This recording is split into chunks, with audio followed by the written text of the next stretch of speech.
સંવાદ વ્યવસ્થિત રીતે માણવા મળે એના માટે આપ સૌને હું વિનંતી કરું કે શાંતિ જાળવી અને પોતાના સ્થાન ઉપર આપણે ત્યાં જ બેસીને આ સંવાદ કરીશું। सर, ये अहमदाबाद के सारे ज्यादातर छोटे व्यवसाय के साथ जुड़े हुए हैं, व्यापारी छोटे उद्योग के साथ जुड़े हुए साथी हैं। हमने कई अलग अलग संवाद किए हैं। अहमदाबाद में ये पहली बार जो छोटे व्यापारी हैं उनका ये संवाद आज हम सब कर रहे हैं और ये उम्मीद है कि हमें इस संवाद से कुछ ऐसी चीज हम हासिल करके जाएंगे कि आने वाले दिनों में हम सबका भविष्य जो है वो उज्जवल बने। इसके साथ इस संवाद को हम शुरू करने जा रहे हैं। मैं सबसे पहले ईशुदान भाई गढ़वी को विनती करूंगा कि वो आए और आप सबके साथ अपनी जो बात है वो साझा करें। ईशुदान भाई गढ़वी।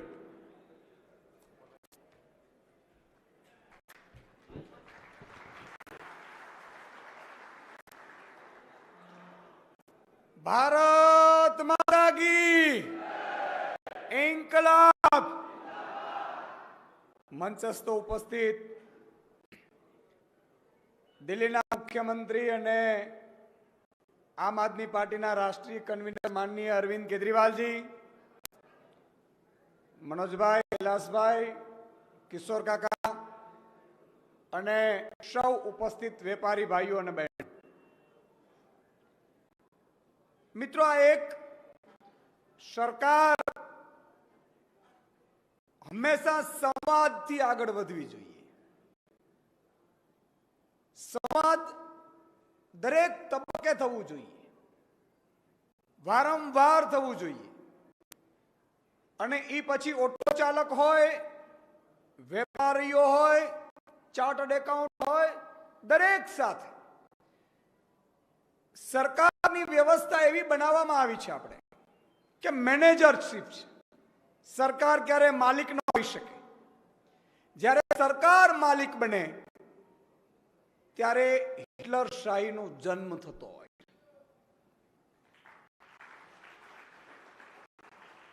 मने बहु आनंद थाय छे अने गर्वनी साथे कही शकीए छीए के माननीय अरविंद केजरीवाल जी बधा साथे संवाद करी रह्या छे, वेपारीओ साथे पण संवाद करी रह्या छे। जो सरकार हमेशा नागरिकनी साथे होवी जोईए, पछी ए नागरिक कोई पण पक्षनो होय, कोई पण तबक्कानो होय, ए दरेक नागरिकने पोताने एक अधिकार छे। आपणो देश 15મી ऑगस्ट 1947 में आजाद थयो छे। મને ખબર છે ઘણા લોકો અહીંયા મિત્રો હશે, ઘણા લોકો નહીં આવી શક્યા હોય, ઘણા લોકો ડરતા હશે ભાજપથી। તો ડર શેનો છે? સુપા લફંગાઓની પાર્ટી છે એટલે ડર છે? ડર ન હોવો જોઈએ। અને ડર કેમ છે? વિવિધ રેડો પાડશે એટલે જુઓ તમે, સરકારની કામગીરી જનતાને, વેપારીઓને, ઉદ્યોગપતિઓને, ખેડૂતોને, બેરોજગારોને સહુલિયત આપવાની છે। વિવિધ તબક્કે ક્લાર્ક થી માંડી ચીફ સેક્રેટરી સુધી આપણે બ્યુરોક્રેટ હોય છે। એવી જ રીતે સરપંચ થી માંડી અને પ્રાઇમ મિનિસ્ટર સુધી આપણી પોલિટિકલ પદાધિકારીઓને વિંગ હોય છે। દરેકની કામગીરી છે તમારા માટે કામ કરવાનું, તમારા હિત માટે काम કરવાનું, તમને સારું લાગે, સારી રીતે કરી શકો એના માટે છે। આપણે ફેક્ટરીમાં મેનેજર શું કામ રાખીએ છીએ? ફેક્ટરીમાં મેનેજર એટલે રાખીએ, તમામ વ્યવસ્થા નાની મોટી છે એ મેનેજર પોતે પગાર લઈ લે અને મેનેજર છે એ તમામ ફેક્ટરીની જે પણ કામગીરી છે એ પૂરી કરે। હું સાચું કહી રહ્યો છું? સાચું કહી રહ્યો છું? सरकार छे मैनेजर छे। पण अत्यारनो मने लागे छे माहौल एवो बनी गयो के आपणे कोई बंगलो होय अने बंगलामां बंगलाने साफ सफाई माटे आपणे माणस राखीए अने 15 दिवस पछी माणस गेटे आपणे एम कहे के आ बंगलानो मालिक तो हूँ छुं। कठे के न कठे? तकलीफ पड़े के न पड़े? પડે કે ન પડે? એ સ્થિતિ થઈ ગઈ છે. સરકારો આપણે બનાવી, પગાર આપણે ચૂકવ્યું, ટેક્સનો પેર આપણે થયા, એને પગાર મળે, ગાડી મળે, બંગલા મળે, સિક્યુરિટી મળે, બધું મળે, અને ઉપરથી માલિક થઈ ગયા. આ વાત તમારે મારે સમજવાની જરૂર છે. આજે વેપારીઓ સાથે માનનીય અરવિંદ કેજરીવાલજી સંવાદ કરી રહ્યા છે, તમને સાંભળશે. તમને યોગ્ય લાગે એવા રજૂઆતો કરજો, તમને પ્રશ્ન મૂંઝાતા હોય રજૂઆતો કરજો. જો આ ભારત આઝાદ દેશ છે, કયા પક્ષમાં માનવું, કઈ પાર્ટીમાં માનવું તમારો છે, લુકઆઉટ છે. આપણે એમ નથી કહેતા કે અમને જ મત આપજો, કહી પણ ન શકાય, પણ તમારા હિતની વાત કરવા માટે કોઈ મુખ્યમંત્રી દિલ્હીથી આવ્યો હોય, આનાથી મોટી વાત આપણા માટે ન હોઈ શકે. એ વાત તાળીઓથી બોલાવી હોય. આજે દરેક વ્યક્તિને કામ કરવાનો અધિકાર છે. તમે માન લો કે કોઈ વેપારીને, મને નાની ફેક્ટરી ચાલક હોય, બીજે દિવસે એમ કે તમે આ પાર્ટીમાં ગયા હતા એટલે તમને જીપીસીબી નોટિસ ફટકારે, એટલે શું? What is this? જીપીસીબી માં કામ કરનારા અધિકારીઓ પણ તમે ટેક્સ ચૂકવો છો, પગાર લે છે. કોઈ મંત્રી કોઈ કડિયા કામ કરીને પગાર નથી ચૂકવતો. આ વાત આપણે સમજવાની જરૂર છે. અને ડર શેનો હોય? અને જો ડર હોય તો એક દાઉદની ગેંગ છે, ઈ એમ કે તમે વેપારીઓ ખંડણી આપો, નહીં તો આમ કરી દઈએ. અને એક પોલિટિકલ પાર્ટીઓ છે, તમે અમને મત આપો ને અમે રેડ કરી દઈએ. આવું ડર ક્યારેય કોઈએ ડરવાની જરૂર નથી. આમ આદમી પાર્ટીનો એક સૈનિક તમારી સાથે છે, અંત સુધી સાથે છે. જે પણ પક્ષમાં માનવું મેં કીધું તમારો વિષય છે, એમાં આપણે બિલકુલ એમ નથી કહેતા, પણ તમારા પ્રશ્નોનો ઉકેલ આવવું જોઈએ. એએમસી નો અધિકારી આવે, જીએસટી નો અધિકારી આવે, ડરાવે, ધમકાવે, કોઈ રેકડી ચાલકને પરેશાન કરે, આ ન ચાલવું જોઈએ. આ બિલકુલ ન ચાલવું જોઈએ. વ્યવસ્થા એવી હોવી જોઈએ, જો પ્રધાનમંત્રી પણ ગુનો કરે તો એ બચવું ન જોઈએ, અને એક રેકડી ચાલક પણ ગુનો ન કરે તો કોઈના બાપની તાકાત નથી કે એની અમે આંગળી દીધી શકે. વ્યવસ્થા એવી હોવી જોઈએ. વિદેશોમાં જુઓ, તમે વિદેશમાં સમૃદ્ધ દેશો આગળ કેમ છે? શું કામ આગળ છે? અમેરિકામાં કોઈ લાગવગીઓ નથી કરાવી શકતો કામ કે તમે મને મત નહીં આપો તો હું તને આમ કરી દઈશ. અને કોઈ માણસ સામાન્ય ડ્રાઈવર હશે ને, ઈ પણ ખોટું નહીં કરે ને તો મંત્રી કહી શકે છે કે એ ભાઈ સાઈડમાં રહે. આ વ્યવસ્થા ઊભી કરવાની આપણા દેશમાં ખૂબ જરૂરી છે. આજે મને દુઃખ થાય છે, આજે કોઈ એક પાર્ટીથી વિરુદ્ધ બીજી પાર્ટીમાં હોય એને દુશ્મન તરીકે જોવામાં આવે છે. આ શું થઈ ગયું? એને કોઈ ઓફિસ રેન્ટ નો આપે, રેડો પાડીને ધમકાવો, એ આ શું થઈ ગયું છે? શું રહ્યું છે? એક વાત કાન ખોડીને સાંભળી લેજો પાર્ટી વાળા, ગુજરાત કોઈના બાપનો જાગીર નથી. આ અમે ઉભે રહ્યો છે. અમારો એક એક વેપારી મહેનત કરે છે, અમારો એક એક કર્મચારી મહેનત કરે છે, અમારો એક એક ખેડૂત મહેનત કરે છે. અને એટલા માટે અમે અહીંથી ઊંડિયામણ મોકલીએ છીએ ને તમે અમારા ટેક્સના પૈસા ઉપર પગાર લો છો. વ્યવસ્થા એવી ઊભી કરવી છે મિત્રો કે કોઈ પણ વેપારી હોય, સરકારના મંત્રી સામે અવાજ ઉઠાવે પણ એને ખોટું ન કર્યું હોય તો મંત્રીની તાકાત નથી કે વેપારી પાસે કલેક્ટરને મોકલી શકે. વ્યવસ્થા આનું નામ કહેવાય. વ્યવસ્થા એનું નામ કહેવાય કે કોઈ પણ નેતા હોય, અત્યારે બધું પાવર પોલિટિકલ પાવર લઈ લ્યો. મિત્રો, મારા જેવા એ રાજનીતિમાં આવવાની જરૂર શું કામ પડી છે? એટલા માટે જરૂર પડી છે કે સારા લોકોએ મૌન થઈ ગયા અને બુચસિયા ઘૂસી ગયા. તકલીફ ત્યાં પડી છે. અને અત્યારે માની લો કે તમે મારા પક્ષમાં નથી, બીજા દિવસે રેડો આવે, આ તે કોઈ ડરવાની જરૂર નથી. ચલો 1 મહિનો છે,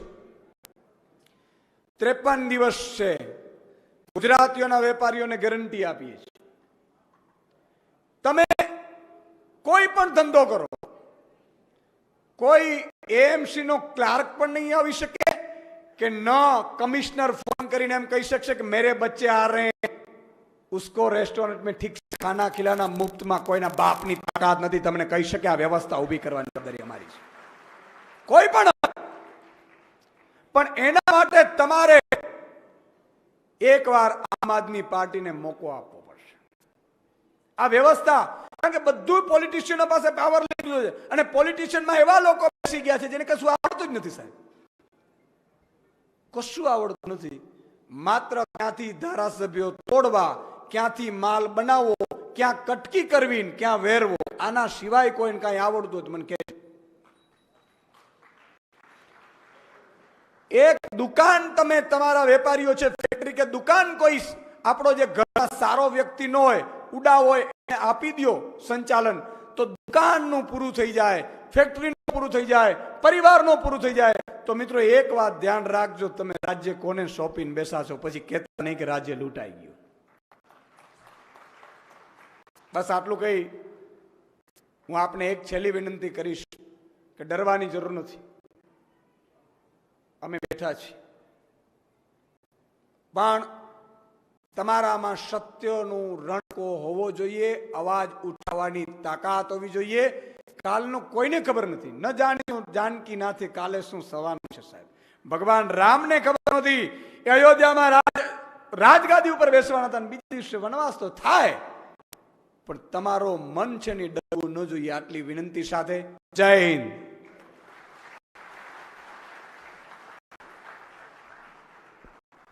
ખૂબ ખૂબ આભાર ઈશ્વરભાઈ આજે તમામ જે વેપારીઓ ઉપસ્થિત છે એમના જે સવાલો આપ સૌએ જે આપ્યા છે એમનું આપણે એક પછી એક ઘણા સવાલો कॉमन था तो सर मैं सवाल जवाब का दौर हम शुरू कर रहे हैं कई सवाल जो कॉमन थे उनमें से कुछ शॉर्ट लिस्ट करके कुछ सवाल जो है हम लोग अभी ले रहे हैं मैं साथियों से विनती करूंगा कि जो माइक है वो आप ऑडियंस के अंदर रखिए ताकि जल्दी से जल्दी उन तक पहुंचा जा सके हमारे बीच में गुजरात ट्रेडर्स एंड एसोसिएशंस के प्रेसिडेंट जयेंद्र तन्ना जी हैं मैं श्रीमान जयेंद्र तन्ना जी को विनती करूंगा कि वो अपने स्थान पर खड़े होंगे और माननीय नवीन जी से अपना जो सवाल है वो हम सबके सामने रखेंगे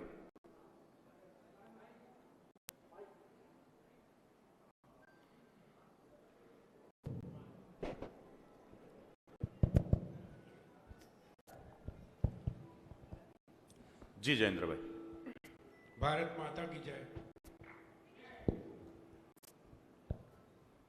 नमस्ते अरविंद जी और सब व्यापारीगण और मेरे साथी व्यापारी मित्र।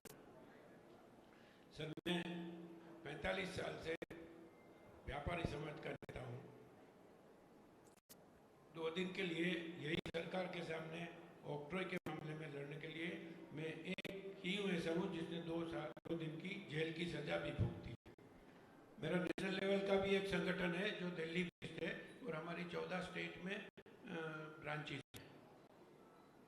हमारी बात यही है कि रहते रहते जो इतने टाइम से हम स्टेट की राज्य की और नेशनल लेवल की इकोनॉमी में जो हम हमारा योगदान दे रहे हैं उसके हिसाब से हमारे कोई प्रश्न का कहीं भी उत्तर नहीं मिल रहा है।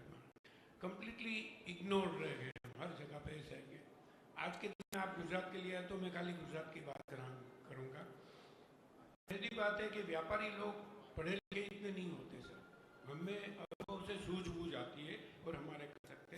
तो इसमें हमारे पे प्रोफेशनल टैक्स क्यों लगता है? We are not professional.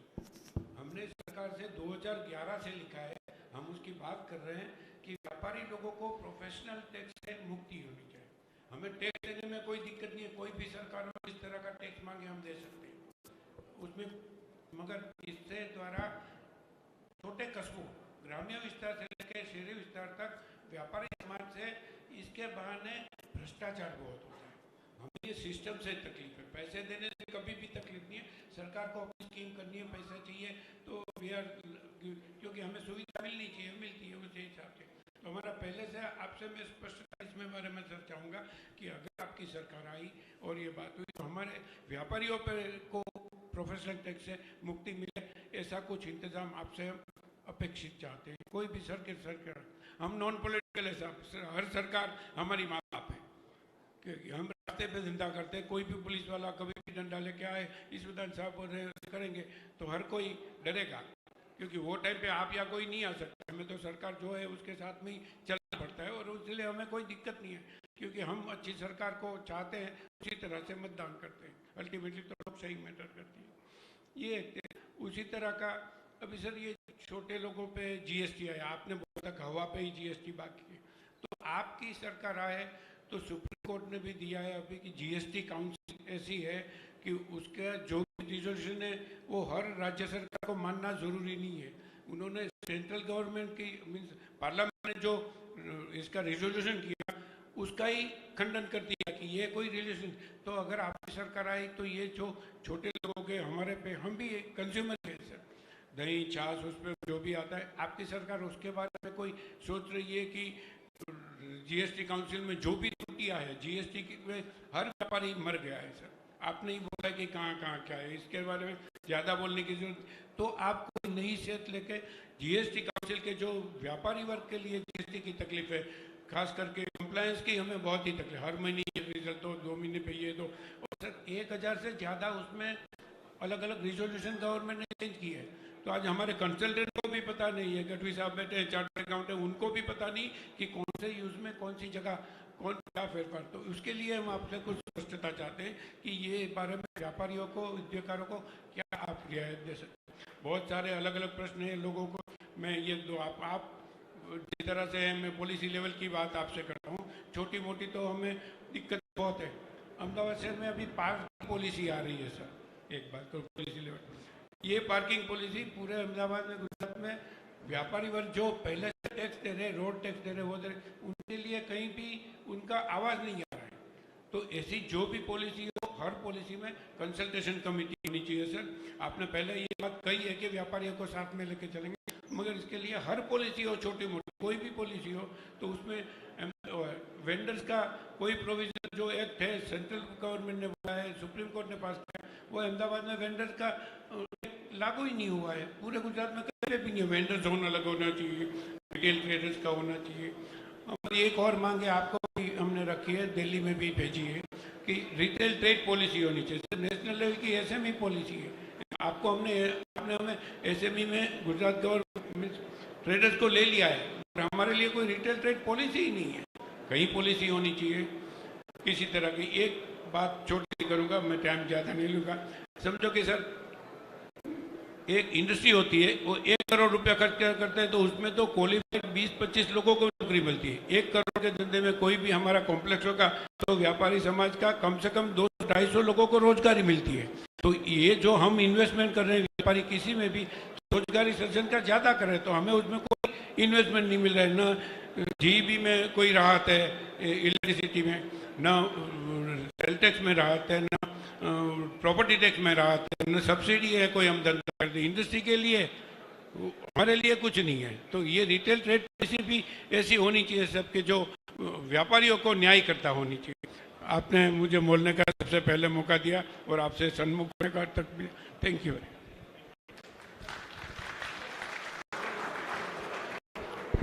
Thank you Jayendra भाई। सर जयेंद्र भाई तो ज़्यादातर अपने 35 सालों का जो अनुभव है उनका सारे सवाल हमें पूछे हैं। मैं बाकी साथियों से विनती करूंगा कि आप आपस में बात ना करें प्लीज, क्योंकि इस तरीके से अगर हम आपस में बात करते रहेंगे तो सुन भी नहीं पाएंगे और समझ भी नहीं पाएंगे। हमारे साथ सर एक सीए सुधीर शाह जी उपस्थित है यहाँ पे अपनी सीए की टीम के साथ। मैं सुधीर शाह जी को विनती करूंगा कि क्योंकि व्यापारी अगर व्यापार करता है तो उनका डायरेक्शन जो है वो ज्यादातर सीए से मिलता है। मैं सुधीर शाह जी से विनती करूंगा कि वो अपने स्थान पे खड़े होके अपने सवाल साझा करें। हेलो, मैं सीए हूँ और कई सारे व्यापारी लोग मेरे साथ जुड़े हुए हैं। मैंने ये देखा है कि सरकार का जो अभी का जो एक पॉलिसी है, सरकार की एक जो बात चल रही है ईज ऑफ डूइंग बिजनेस, और सर मैंने पिछले 6 महीने से देखा है या फिर पहले भी देखा हुआ है कि गवर्नमेंट के कोई भी पोर्टल सही से काम नहीं करते हैं। मिनिस्ट्री ऑफ कॉर्पोरेट अफेयर्स का पोर्टल हो, एलएलपी का पोर्टल हो, अब कोई भी व्यापारी को अगर उसका बिजनेस शुरू करना है तो सबसे पहले उसको कंपनी फॉर्म करना होगा, LLP बनाना होगा। अब 3-3 महीने तक पोर्टल काम नहीं कर रहा है, आदमी कैसे उसका फर्म खोलेगा? अगर जब तक कंपनी नहीं बनेगा तो उसके आगे के लाइसेंस कैसे मिलेंगे, और जब तक लाइसेंस नहीं मिलेगा उसका बिजनेस कैसे चालू होगा? तो उसका पूरा प्रोजेक्ट डिले हो रहा है। तो ये सारी व्यापारी जगत की प्रॉब्लम्स हमारे सामने आ रही है, तो यही बात आपको बतानी थी मेरे को। Thank you. Thank you Sudhir भाई। सर हमारे साथ एक सृजिल याग्निक जी उपस्थित है। सृजिल याग्निक, वो एक मुखवास के ट्रेडर्स हैं। मैं उनको विनती करूंगा कि वो साथी उनको माइक दे। Good afternoon sir. सर यहीं पे बाहर ग्वालियर में मेरी मुखवास की एक शॉप है सर, यहाँ पे बाहर। और सर मैं अभी SJI पे सर बैठता हूँ। वहाँ पे सर हमारा कैसा मॉल में जो शॉप है सर, वहाँ पे GST पे होता है, इलेक्ट्रिक बिल्स प्रॉपर पे होते हैं, सब प्रॉपर ऑफिशियली रहता है FSI के लाइसेंस के साथ, राइट। तो सर हमारे स्मॉल इंडस्ट्री में जो ये मैं मुखवास का बिजनेस कर रहा हूँ सर, फिर भी मॉल में भी आके कभी भी PI की नाइट है, कॉम्बिनेट, अंदर आके सर मुखवास भी ले जाएंगे और मुखवास की दुकान बंद भी करा के निकल जाएंगे। और वहीं पे एग्जैक्टली सामने सर जो गवर्नमेंट रोड वगैरह रहते हैं, वहाँ पे सर वो लोग पुलिस डिपार्टमेंट वहाँ पे सर पैसे लेते हैं, मतलब हफ्ता वगैरह, और वहाँ पे सब लारी वगैरह शॉप लोग उन लोगों को देते हैं सर। और उनका सर पूरी रात चलता है without any harassment, without any. और उन लोगों को भी कभी कभी उन लोगों को भी लाकड़ी डंडा मतलब लकड़ी से वगैरह से मार मार के उनकी लारी मतलब तोड़ देते हैं, मरोड़ देते हैं सर। सब सामान जो वगैरह रहते हैं उन लोगों को फेंक देते हैं सर। मतलब हफ्ता लेने के बाद भी उन लोग के साथ भी वही मतलब व्यवहार हो रहा, ऑफिशियल्स के साथ भी वही मतलब वो लोग मतलब बिहेवियर उनका यही रहता है सर। जो स्मॉल स्केल इंडस्ट्री सर रहती है उनके साथ ये मतलब बिहेवियर उन लोगों का रहता है सर। तो अगर आपकी अपनी गवर्नमेंट बनती है तो सर आप इस पे भी थोड़ा फोकस कीजिए, क्योंकि ये लोग सर बहुत स्मॉल स्केल इंडस्ट्रीज अहमदाबाद में बहुत सारे लोग मतलब करते हैं। लोग अपना खुद का बिजनेस बहुत करते हैं सर, पर उन लोग को मतलब करने नहीं देते अच्छे से, मतलब दबा दबा के रखते हैं sir. Thank you sir. Thank you Shrijel bhai. આપણી વચ્ચે કનુભાઈ પટેલ ઉપસ્થિત છે। કનુભાઈ પટેલ, એમણે કેટલાક સવાલો પૂછ્યા છે, એમને માઇક આપવા વિનંતી। યસ કનુભાઈ। सर जी, ये नोटबंदी की नौटंकी से हम व्यापारी लोग उभर ही रहे थे, तुरंत GST ठोक दिया, वहीं से उभर रहे थे, कोरोना की मार पड़ी। आप थोड़ी बहुत जो चमक दमक व्यापारी की देख रहे हैं, 90% हम लोन पे चल रहे हैं, तो ये GST का कुछ उकेल किया जाए। दूसरा, जब मोदी साहब CM थे तब उनकी बात अलग थी, जब PM बन गए तो पूरी बातें पलट दी। जब सेंटर में ऑपोजिट सरकार थी तो गुजरात के CM चिल्ला चिल्ला कर जो बात मांग रहे थे वो सब बात भूल गए। पर्टिकुलर मैं एक बात याद करवाना चाहता हूँ, लाइसेंस राज। तो पहले से लाइसेंस राज बढ़ गए, तो लाइसेंस राज का कुछ किया जाए। बहुत सारे एग्जाम्पल हैं, लेकिन मैं डॉक्टरों का एक एग्जाम्पल देना चाहूँगा कि डॉक्टरों को अस्पताल के लिए अलग अलग बार फॉर्म अपलोड करके तब जाके एक C फॉर्म मिलेगा, इतना कम था। तो रिसेंटली 4-5 महीने पहले C फॉर्म के अंदर BU परमिशन डाल दी, जो कि डॉक्टरी व्यवसाय से कोई रिलेटेड ही नहीं है। और वही बिल्डिंग के अंदर अस्पताल के जहाँ चलती है वही tuition classes, beauty parlour, beauty सब जो बिजनेस चलते हैं उसमें किसी में BU नहीं चाहिए। बाजू में रेस्टोरेंट चल, सिर्फ डॉक्टरों के लिए ही BU चाहिए, मतलब कि लाइसेंस राज। अच्छा, इसके अलावा तो spirit licence, GPSC Gujarat pollution control board licence, biomedical waste licence, ऐसे लाइसेंस और कई लाइसेंस। तो हमें ये लाइसेंस राज से मुक्ति चाहिए, सभी व्यापारियों के लिए GST से मुक्ति चाहिए। पर्टिकुलरली डॉक्टर लास्ट 6 महीने से बहुत ही डिफिकल्टी फेस करे, उसके लिए भी आप कुछ गाइड करिएगा और कुछ उपाय सुझाइएगा। थैंक यू कनु भाई। सर हमारे बीच में ट्रांसपोर्ट इंडस्ट्री से जुड़ी हुई ममता बेन तिवारी है। ममता तिवारी, मैं विनती करूंगा कि माइक दे उनको, वो अपने प्रश्न हैं वो सर से साझा करेंगे। नमस्कार सर। जैसा कि आपने बताया कि मैं एक ट्रांसपोर्टर हूँ, एज एन लेडी, वैसे तो मैन बहुत काम कर रहे हैं, लेकिन एज एन लेडी जब से मैंने ट्रांसपोर्ट शुरू किया है सर, तो मैं अपना पर्सनल एक्सपीरियंस आपसे शेयर करना चाहती हूँ। सर क्या है ना, GST बाकी चीज़ें तो अलग हैं, हम लोगों का असर कोई माई बाप नहीं है।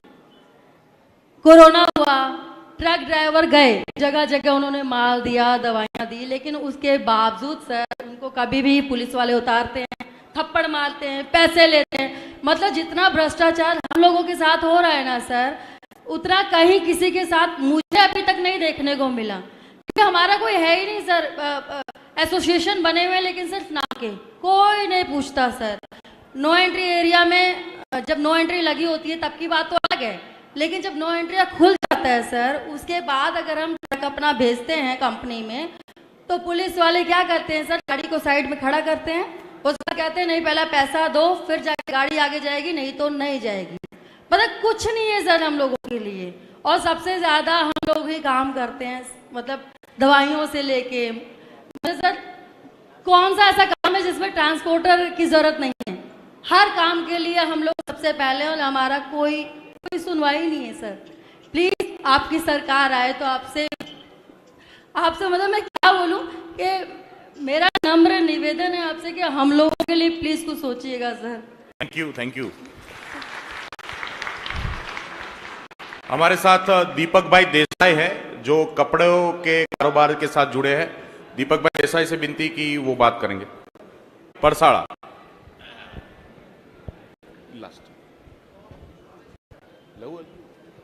हेलो, मैं स्टील लाइन में बिजनेस में जुड़ा हुआ हूँ। हमारा स्टील में जीएसटी ज़्यादा बढ़ गया है, इसलिए कोई व्यापारी बिल लेना नहीं चाहता है और कोई माल भी नहीं लेता है। तो जीएसटी का दर थोड़ा कम हो, आपकी सरकार बने तब। और जब हमारे कारखाने से दूसरे कारखाने पे माल ले जाते हैं तब टेम्पे वाले वहाँ पे जाते हैं तब पुलिस वाले भी ध्यान करते हैं और वो भ्रष्टाचार करते हैं। 500 से 2-2 हज़ार तक वो पैसा मांगते हैं और ऐसे ही काम नहीं चलता है और पुलिस वालों भी ले जाते हैं, तो हमारे लिए भी कुछ नहीं बचता है। Thank you very much sir. ये गुजरात में अहमदाबाद हमारे लिए महाजनों का शहर कहा जाता है। गुजरात का व्यापार का मतलब हमेशा से अहमदाबाद रहा है और गुजरात के विकास के अंदर अहमदाबाद का बड़े पैमाने पे योगदान रहा है। और वहीं अहमदाबाद के अंदर छोटे व्यापारी, क्योंकि ये पूरे गुजरात का व्यापार का स्थल है, तो उनका बड़ा योगदान रहा है। मैं आपसे विनती करूंगा कि गुजरात के, अहमदाबाद के व्यापारी के लिए आप जो भी आपके पास जो प्लान है, जो भी आप कह सकते हो और ये गुजरात की जनता को आश्वासन दे सकते हो, उनके लिए मैं आपको इनवाइट करूंगा। माननीय अरविंद केजरीवाल जी, आप सब संबोधित करेंगे।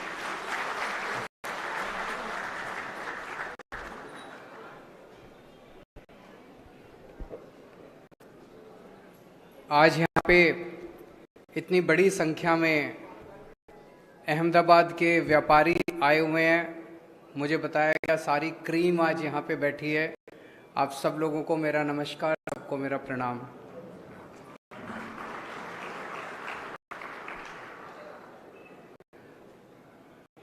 दोस्तों, एक मेरी आपसे शुरू करने के पहले निवेदन है कि इन लोगों ने मीडिया को बहुत डरा के रखा हुआ है। मीडिया को कहा हुआ है कि आम आदमी पार्टी को, केजरीवाल को, इनको बिल्कुल नहीं दिखाना। मीडिया वाले बहुत अच्छे हैं, वो दिखाना चाहते हैं क्योंकि हम अच्छी अच्छी बातें करते हैं। मीडिया वाले दिखाना चाहते हैं लेकिन वो बेचारे डरे हुए हैं। तो ये चुनाव हम सोशल मीडिया से जीतेंगे।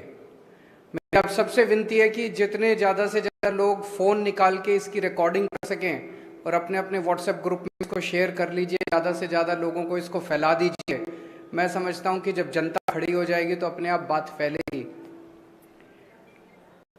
अभी मैं कल फ्लाइट में आ रहा था,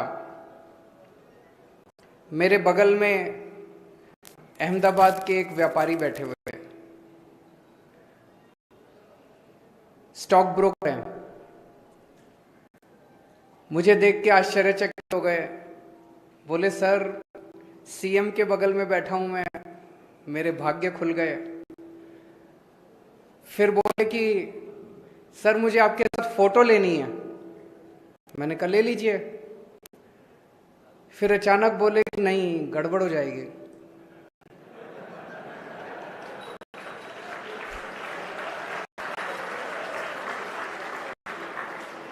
मैंने कहा क्या गड़बड़ हो जाएगी?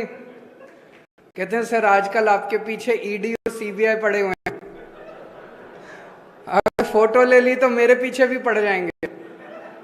मैंने कहा फोटो शेयर मत करना, अपने मोबाइल में रख लेना। बोला सर सबके मोबाइल टैप हैं, तो फोटो ले ली तो उन तक पहुंच जाएगी। मैं सोच रहा था कितने डरे हुए हैं यार अपने देश के लोग,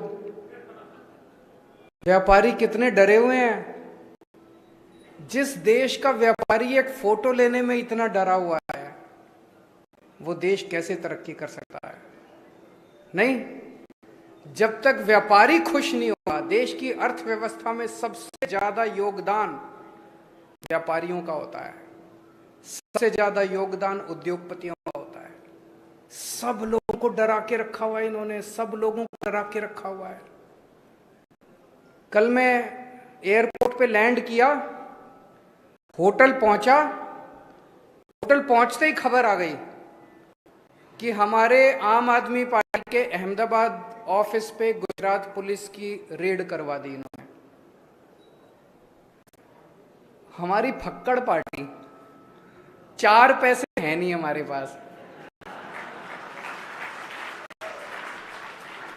वो 2 घंटे सारे सर्च वर्च करके अपना माथा पकड़ के पुलिस चली गई। बार बार हमारे लोगों से पूछ रही थी पैसा कहां है, बोले है ही नहीं सर, तो चले गए। आज सुबह अहमदाबाद पुलिस बोलती है कि कोई रेड नहीं हुई। ये बड़ा शानदार है यार। कल रेड करी, 3 पुलिस वाले आए, उन 3 पुलिस वालों ने सारा सर्च वर्च करा, अपना आई कार्ड भी दिखाया, नाम भी पता है हमें पुलिस वालों के। आज कहते हैं कोई उनके पास वारंट नहीं था, कोई सर्च वारंट नहीं था, कोई कागज नहीं था, आए बस रेड करी और चले गए। हमने जब शोर किया कि रेड हो गई, हमारे ऊपर रेड हो गई, तो कहते कोई रेड नहीं हुई। ये बड़ा अच्छा है। बिना कागज के, बिना किसी के भी घर में घुस जाओ, किसी के भी दफ्तर में घुस जाओ, और फिर ये तो आम आदमी पार्टी थी, इनकी हिम्मत नहीं हुई पैसे, नहीं तो किसी से भी पैसे मांग लो, पैसे बोलो इतने पैसे दे, नहीं तो तेरे को पकड़ के ले जाएंगे, और कोई कागज नहीं, कुछ नहीं। ये चल क्या रहा है इस देश के अंदर? ऐसे पुलिस या सरकार चलेगी? आप लोगों से मैं पूछना चाहता हूं, यहां कितने ऐसे लोग हैं जिनके या तो खुद के ऊपर, या रिश्तेदार के ऊपर, या दोस्तों के ऊपर, या जान पहचान वालों के ऊपर, या तो इनकम टैक्स की रेड हुई हो, ईडी की रेड हुई हो, सीबीआई की रेड हुई हो? जरा हाथ खड़ा करके, डरने की जरूरत नहीं है, यहाँ पे हाथ खड़ा करके बताएं। इतने देश के अंदर ऐसे डरा रखा है इन लोगों ने एजेंसी के जरिए लोगों को, भ्रष्टाचार रोकने के लिए नहीं, उगाही करने के लिए। जितनी एजेंसीज आती हैं सब उगाही करने के लिए आती हैं। जब तक देश के व्यापारी के मन से डर नहीं निकाला जाएगा, जब तक व्यापारी खुल के व्यापार नहीं कर पाएगा, तब तक देश तरक्की नहीं कर सकता। सबसे पहली चीज ये, आम आदमी पार्टी की सरकार बनेगी, गुजरात के अंदर भयमुक्त वातावरण देना हमारा सबसे पहला काम होगा। अभी जब मैंने पूछा कि कितने लोग ऐसे हैं जिन्होंने जान पहचान वाले या किसी के यहाँ रेड हुई हो, किसी की हाथ उठाने की भी हिम्मत नहीं है, कभी कैमरे में कैप्चर ना हो जाए। ऐसा हो ही नहीं सकता कि किसी जान पहचान वाले या किसी के यहाँ इनकम टैक्स की, इसकी उसकी रेड ना हो। डर निकालना पड़ेगा सबसे पहले, जनता के मन से डर निकालना पड़ेगा। निडर होकर व्यापार करो, आप निडर होकर व्यापार करोगे, आपका व्यापार बढ़ेगा तो देश तरक्की करेगा। ये मैं दिल से कह रहा हूं। खुद भी एक व्यापारी परिवार से आता हूं, मैं बनिया परिवार से आता हूं, बनिया हूं। तो हमारे दादाजी की तरफ भी, मामा जी की तरफ भी, नाना नानी, दादा दादी सारे व्यापार में थे, और मैं जानता हूं कि एक व्यापारी कितनी टेंशन के अंदर 24 घंटे व्यापार करता है। कभी लगता है ये एजेंसी आ जाएगी, कभी वो डिपार्टमेंट आ जाएगा, कभी वो आ जाएगा। सबसे ज्यादा जीएसटी से दुखी हैं लोग, हैं कि नहीं है? जीएसटी से बहुत दुखी हैं। अभी जैसे बताया इन्होंने, कई मैं सुन रहा था, जैनेन्द्र तन्ना जी ने बताया कंप्लायंस की दिक्कत है, रेट्स की भी दिक्कत है। इतना कठिन कर दिया इन लोगों ने, इतना कठिन कर दिया इन लोगों ने जीएसटी को। इतने चार्टर्ड अकाउंटेंट को भी पैसे देने पड़ते हैं, उसके बावजूद भी कहीं ना कोई गड़बड़ हो जाती है। इसको सिंप्लीफाई करने की जरूरत है। इसको सिंप्लीफाई करेंगे, हम भी करेंगे, गुजरात के स्तर पे भी करेंगे, और केंद्र सरकार के स्तर पे भी आवाज उठाएंगे, ताकि और अगर आप गुजरात में सरकार बना दोगे तो हमारे 3 सीएम हो जाएंगे। जब 3 सीएम मिलके केंद्र सरकार में आवाज उठाएंगे तो थोड़ी ताकत ज्यादा होगी कि नहीं होगी? हमारी सुनवाई भी ज्यादा होगी, हमारी सुनवाई भी ज्यादा होगी। तो ये जीएसटी को ठीक करने की जरूरत है, बहुत बड़े स्तर पे जीएसटी को ठीक कर, कंप्लायंस भी ठीक करने की जरूरत है, रेट्स भी ठीक करने की जरूरत है। अभी भाई साहब ने प्रश्न पूछा, तन्ना जी ने भी और उनके बगल में जो बैठे हैं उन्होंने भी, कि सुप्रीम कोर्ट का एक ऑर्डर आया है। सुप्रीम कोर्ट का ऑर्डर ये कहता है कि जीएसटी काउंसिल के अंदर जो निर्णय लिए जाते हैं वो बाध्य नहीं है राज्य सरकारों के ऊपर। ये बहुत बड़ी अपॉर्चुनिटी देता है, बहुत बड़ा अवसर पैदा करता है। अभी फ्रैंकली हमने इस ऑर्डर को अच्छे से स्टडी नहीं किया, इसके बहुत वाइड इम्प्लीकेशंस हैं, कॉन्स्टिट्यूशनल इम्प्लीकेशंस हैं, लीगल इम्प्लीकेशंस, एडमिनिस्ट्रेटिव इम्प्लीकेशंस हैं, इसको हम स्टडी करेंगे। अगर अपॉर्चुनिटी खुलती है, मैं आज गुजरात के सभी व्यापारियों को आश्वासन दे के जाना चाहता हूं, आपके साथ बैठेंगे, जैसे आप कहेंगे जीएसटी की रिजीम गुजरात के अंदर वैसी ही होगी जैसा व्यापारी चाहेंगे, ना कि वैसी होगी जैसा एक्सटॉर्शन की तरफ से।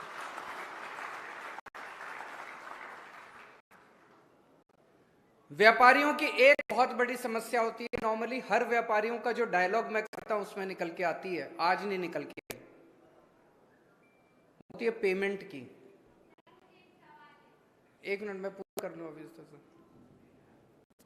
पेमेंट नहीं आती, माल बेचते हैं, पेमेंट नहीं आती है कि नहीं है? किसी ने पैसा लिया वापस नहीं करता, बहुत बड़ी समस्या है। आधे से ज्यादा लोग इस पेमेंट की वजह से डूब जाते हैं, आधे से ज्यादा व्यापारी तो इस पेमेंट, मेरे पास इसका तुरंत कोई समाधान नहीं है। मैं भी व्यापारी परिवार से आता हूं, इसलिए मैं समझ सकता हूं कि पेमेंट की कितनी बड़ी समस्या है। आपके साथ बैठेंगे, इसमें मैं बहुत लोगों से चर्चा कर रहा हूं कि क्या किया जा सकता है, इस पे कोई कानून ऐसा बनना चाहिए ताकि लोगों की पेमेंट वापस आ सके। अगर एक आदमी को माल बेचने के बाद अपनी पेमेंट की पक्का हो जाए कि मेरी पेमेंट आ जाएगी, तो मैं बताता हूं आपको 50 से 60% व्यापार वैसे ही बढ़ जाएगा, लोगों का कॉन्फिडेंस बढ़ेगा सिस्टम के अंदर और व्यापार बढ़ जाएगा। इसके लिए हम मिल बैठ के कुछ समाधान निकाल के कोई कानून लेके आएंगे, और जो कानून यहां बनेगा उसको फिर दिल्ली में भी लागू करेंगे, उसको फिर पंजाब में भी लागू करेंगे, और एक दिन पूरे देश में भी लागू करेंगे।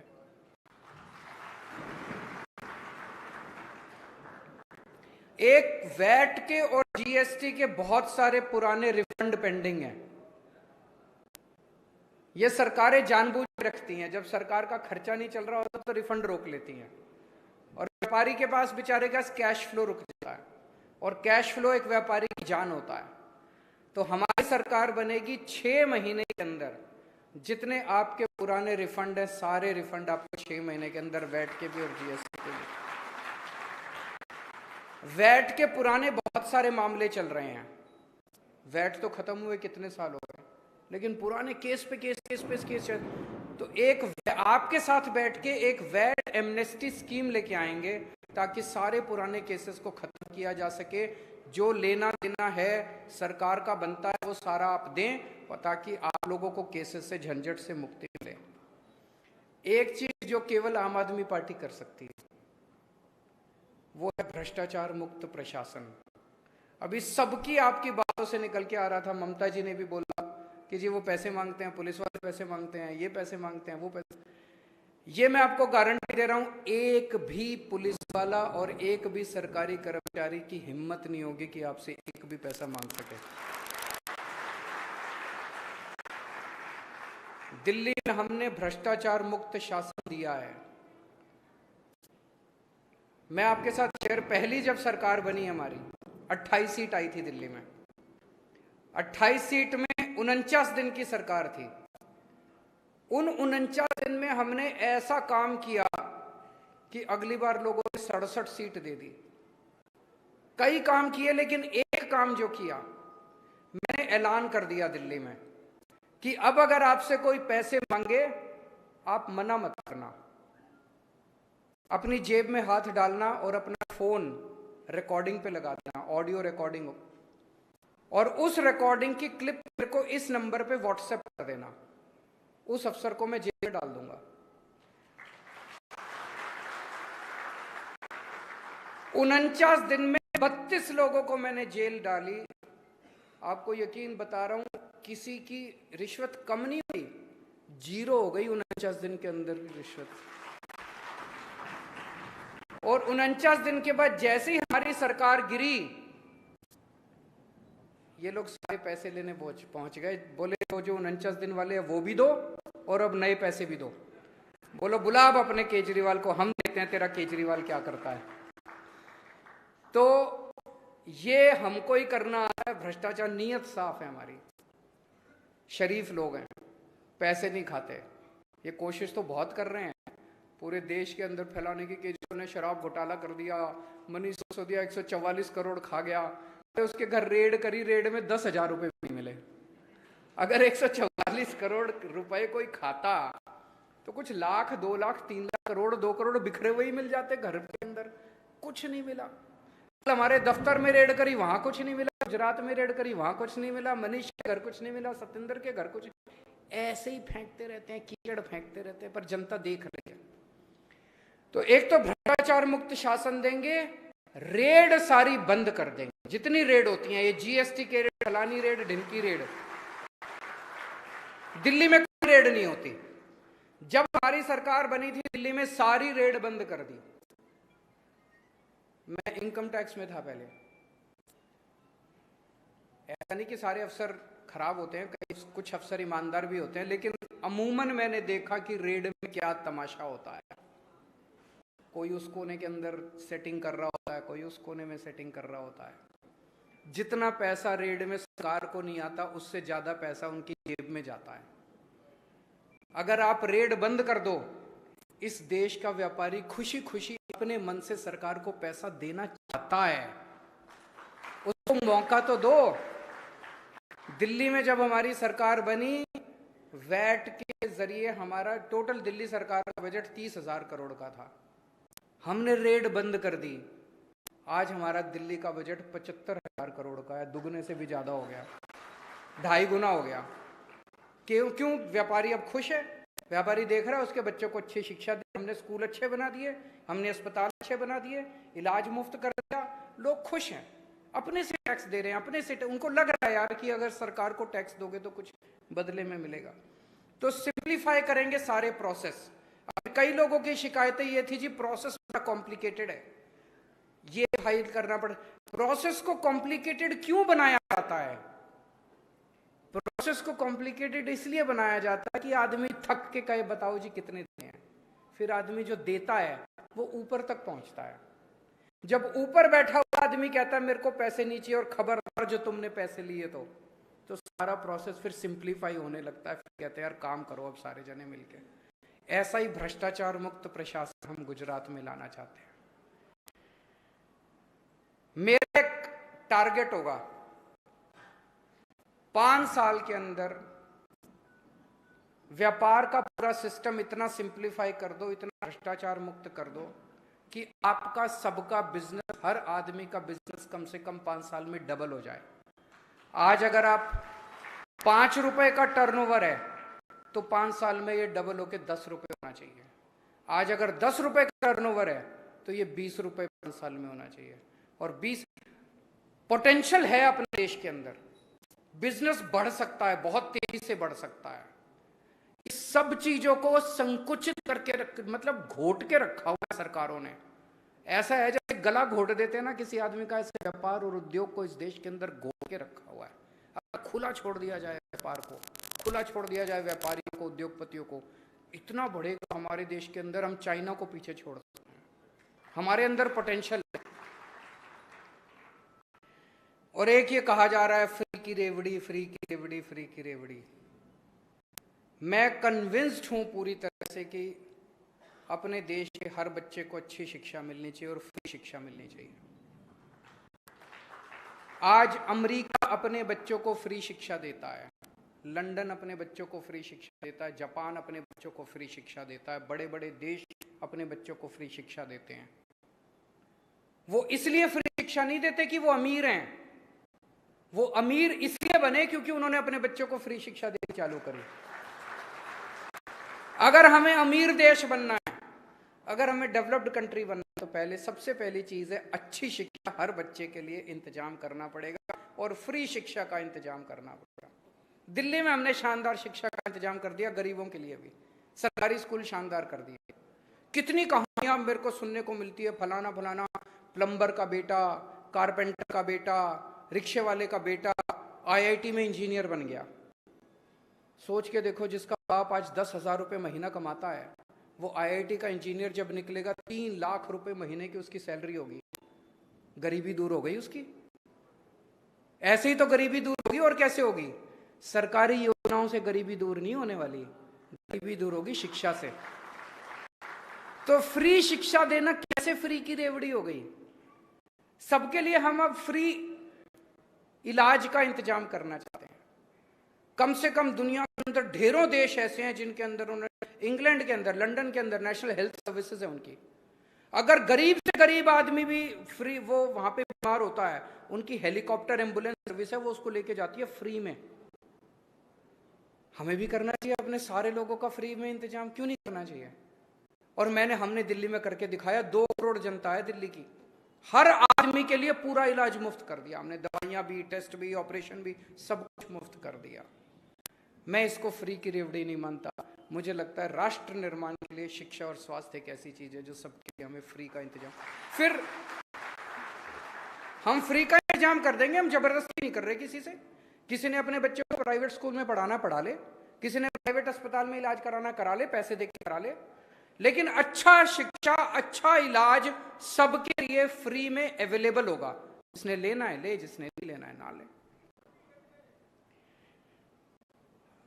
मैं समझ सकता हूं कि आज माहौल इतना ज्यादा खराब है कि बहुत लोग, जैसे मैंने बताया, मेरे बगल में जो बैठा था वो बोला जी फोटो ले ली, उनको पता चल गया। तो आप में से बहुत सारे व्यापारी हैं, और व्यापारी बेचारा हमेशा डरा रहता है, इस सरकार से भी, उस सरकार से भी, इस डिपार्टमेंट से भी, उस डिपार्टमेंट से भी। मैं आप में से किसी को नहीं कहूंगा कि खुल के आओ सामने। जो आ सकते हैं आओ, जो नहीं आ सकते मत आओ खुल के।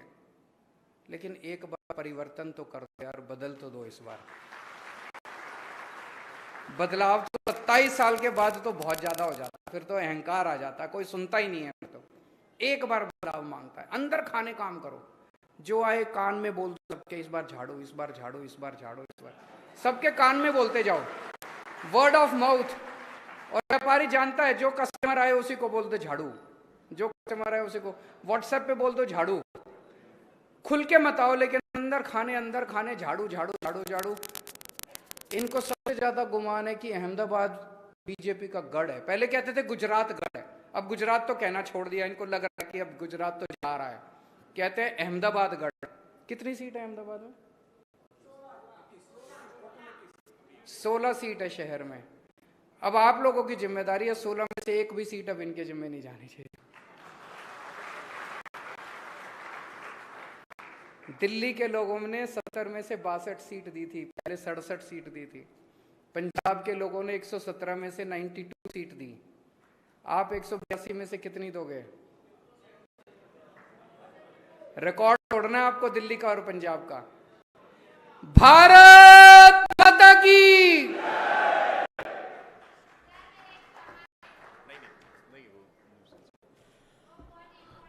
તમામ વેપારીઓ વતી અરવિંદજીનું ખૂબ ખૂબ સ્વાગત છે, એમનું અભિનંદન છે। સાહેબ આપણે વચ્ચેથી અત્યારેથી રજા લેશે। સોંગ બજા દો, સોંગ